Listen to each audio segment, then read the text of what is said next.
L'assessore ai quartieri di Agrigento, Marco Vullo, esprime viva soddisfazione per l'ennesimo finanziamento per i residenti della frazione agrigentina di Villa Seta. Posso dire con franchezza che finalmente Villa Seta avrà un suo restyling rispetto al passato e come assessore da consigliere del residente che seguo l'evoluzione e le migliorie del quartiere, le azioni di integrazioni sociali, ricreative e lavorative, in primis i tirocini, l'apprendistato, non sono che un punto di partenza a fare sempre di più. La nascita, grazie al finanziamento da parte del Dipartimento Famiglia e delle Politiche Sociali della Regione Siciliana, del nuovo centro aggregativo nei locali comunali di Piazza Concordia a Villa Seta, darà certamente ristoro alla popolazione.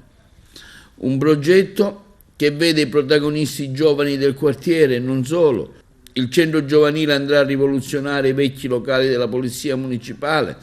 sarà dotato di standard di sicurezza, avrà un basso impatto ambientale e potrà diventare il fiore all'occhiello per i giovani in età di scolare per essere protagonisti in un quartiere che offre finalmente opportunità serie.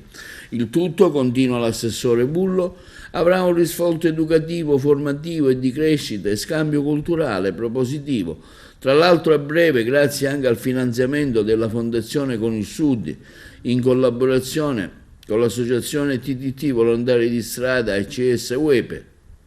la biblioteca sociale sarà presto inaugurata. Una struttura, continua Bullo, che ho seguito passo passo, che diventerà centrale nel processo di aggregazione,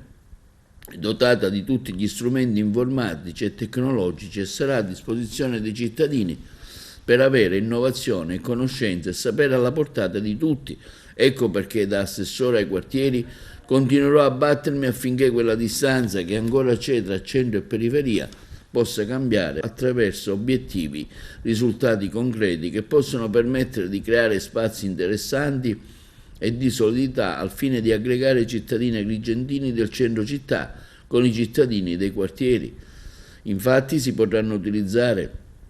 le strutture e le risorse dei quartieri in quel processo finale che vede Agrigento come un unicum e non tanti staterelli disomogenei che creano dicotomie tra i cittadini di prima fascia.